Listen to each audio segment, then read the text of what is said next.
Okay, der Mighty Jingles ist hier am Telefon über Skype, ein kleiner Traumwürmer, und ich werde ihm jetzt mal ein paar persönliche Fragen stellen, denn er wiegt mich seit einigen Monaten in den Schlaf mit seinen sehr, sehr ruhigen und entspannenden Videos zu World of Tanks, und er ist in der Leitung und er wird meine Fragen beantworten, und ich sage einfach mal Hallo. Hello, Mr. Jingles, Mighty Jingles, how are you? Hey Dennis, how you doing? Hello Germany. Hi, where are you right now? As far as I know, you're from Great Britain, is that true? That's right, yes. I live near the city of Portsmouth on the south coast of England. All right. So, as far as I heard, you do not only play World of Tanks, you actually have a little history in the military. Is that true as well? This is true. This is why I still live in Portsmouth. In 1989, I joined the Royal Navy, and I served for 22 years, retired, started playing video games. Well, I've been playing video games since I can't even remember. And then pretty much started playing video games full time, and almost completely by accident, it turned out that people actually enjoyed watching me play games and talk about playing them, and everything kind of grew from there.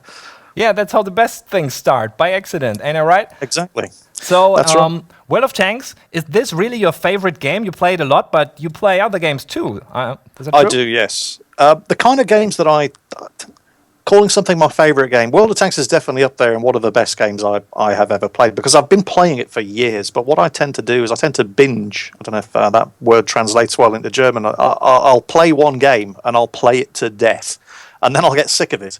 And then it's like I have the attention span of a goldfish. It's like, oh, bright, shiny new game. And then I play that. So recently it's been XCOM 2. I had the same phase with World of Warships, which I love. World of Tanks, I keep going back to. World of Warships, I keep going back to. You couldn't tear me away from War Thunder for a while, but you know, that's kind of soured a little lately. But the games that I keep going back to are pretty much the ones that I cover on the channel: World of Tanks, World of Warships. But every now and then I like to try something new as well. Although they're not always the kind of thing that I can really put up on the channel, because games like Civilization, for example, who wants to watch somebody playing Civilization? You know, it's a great game, great game to play, not necessarily a great game to watch. How long did it take for you to learn World of Tanks? In my experience, I took like 2,000 matches after I realized that I sucked the last 2,000 matches. And then I realized how to really play. Did you have this learning curve as well? Exactly the same. I was well through tier 7 and possibly even at tier 8 before I realized how bad I had been. It was the Tiger, because I'm pretty sure a lot of people start playing World of Tanks because they want to get to the Tiger, you know. German World War II tank, absolute icon. And then you get the Tiger. Let's say you start off playing the German tanks. So you've got your Lichttractor. How do you pronounce that, by the way? Because everybody just calls it the LOL tractor. What's the correct way of pronouncing that tank? Which one do you mean? The German tier 1. How do you pronounce it? Well, everybody calls it the LOL tractor, but I think it's Lichttractor. Ach so, der leichte Traktor. Leichter Traktor. Leichter Traktor. Okay, yeah, what you said. I like it when you try to pronounce the German tanks. You tend to overroll the R like Tiger. And this sounds very, very interesting as a German. Okay. I've often wondered, because you know, to the English ear, the Germans all sound very precise and military, and I mean, you could be wishing somebody have a wonderful day and I hope you have a great time and so on in German. But to an English ear, it sounds like you're swearing at them. Yeah, I heard that before. We must sound like Klingons in foreign countries. Yes, that's exactly what it's like. The French are the complete opposite. The French could be swearing at you horribly, and it sounds like they're trying to make love to you. And I've often wondered what the English sound like to the German ear or to the French ear. I've asked Rita, and she says, for the Portuguese, for example, the English just sound very, well, arrogant. Yeah. Which I suppose is quite fair. We hear that a lot from our NATO partners. Anyway, we're talking about World of Tanks. Yeah, I do this a lot, by the way. You ask me one question, and half an hour later, I eventually get to the point. But yes, no, it's fine. I'd gotten to the Tiger, and it was a massive, crushing disappointment. Not because it's a bad tank. Well, it was a pretty bad tank when you first get it, when you've got that stock turret and the short 88mm gun. But once it's fully upgraded, it was a good tank. And obviously, a couple of patches back, they buffed the rate of fire on that 88mm gun. And now it's a very, very good tank. But I still sucked in it. And of course, it was, Russian bias. Yeah, the IS is horribly overpowered. Blah, blah, blah, blah. So I went and started grinding the Russian tanks. And I got to the IS.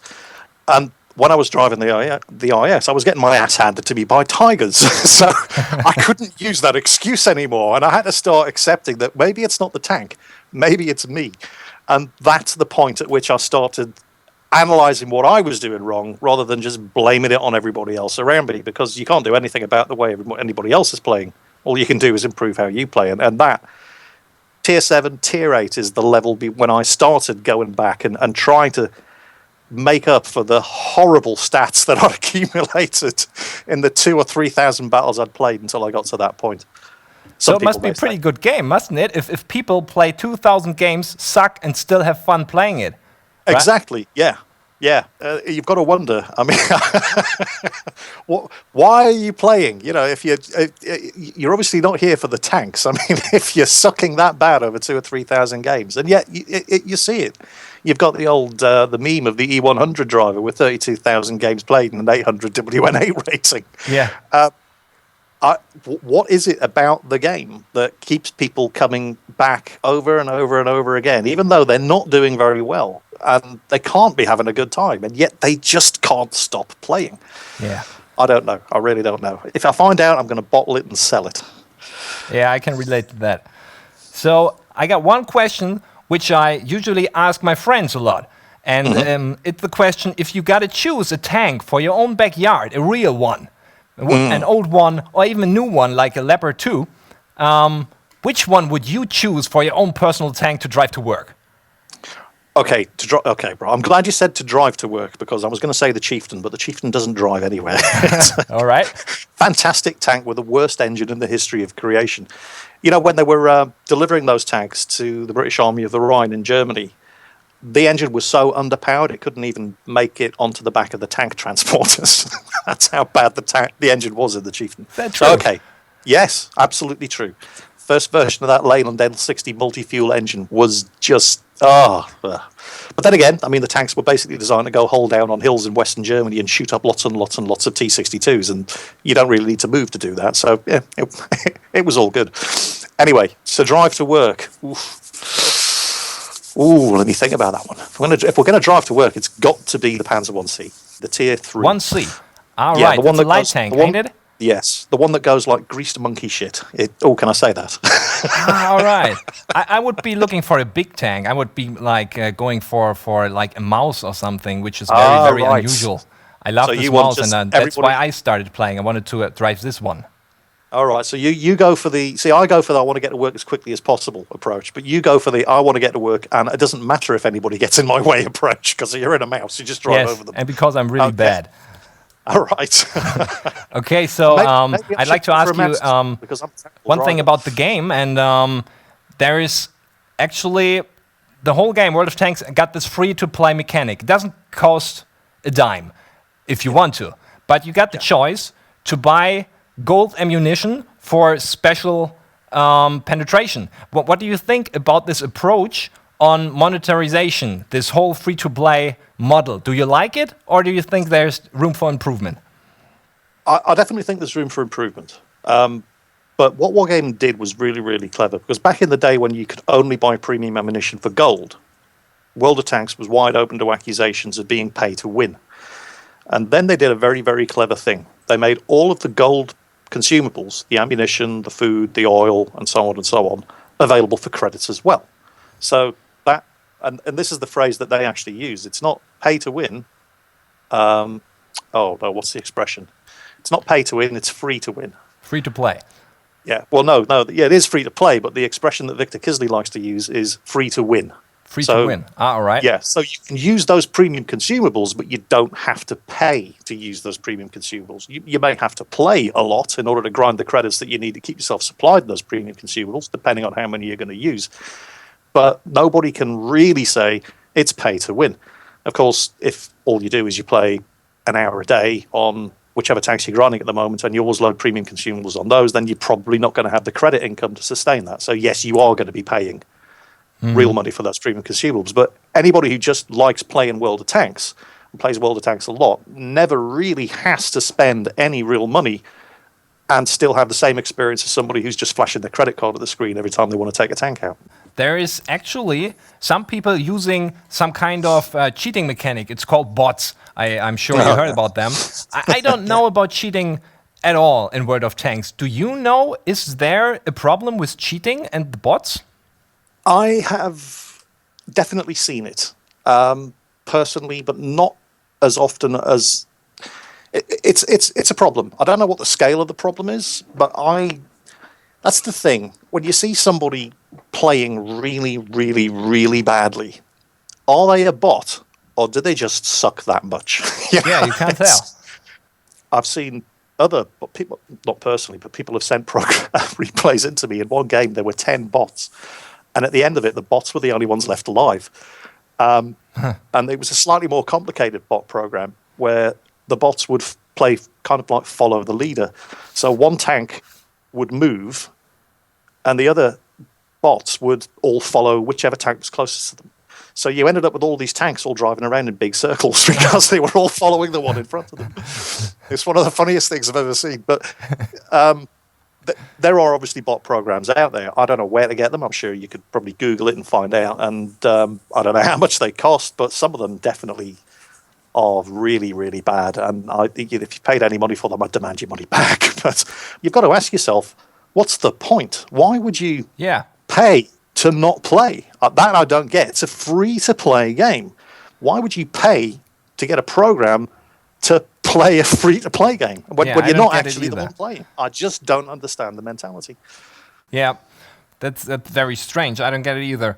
And I got one last question I want to ask you, because it makes you special, and that's your laughter. When you like to review those games, your own games, the games of other players, you tend to be very amused by very, very usual things, like shooting up another tank. Where does this amusement come from? I really don't know. You'd think that after 13,500 games, I would have seen it all by now. But... you know, they say small things amuse simple minds. Yeah, that's true. It's Rita Gamer. She has the most juvenile sense of humor you've ever heard. You know, all these really bad jokes that people tell each other when they're 5 years old. Yeah, sure. Why did the chicken cross the road? To get to the other side. Okay. That's not funny. But she will wet herself laughing at jokes that are as bad as that. And I don't know what it is about online gaming, but the depths of human stupidity never ceases to be a source of amusement for me. It doesn't matter how many times I've seen it. In fact, sometimes that makes it worse. It's like there must be a million videos on YouTube mocking this kind of behavior, and you're still doing it. What is wrong with you? You know, that's the kind of I never cease to be amazed at the depth of human stupidity, and it just amuses me no end. Okay, so thank you very much for your time, for this interview. And, it was my pleasure. I thank you very much.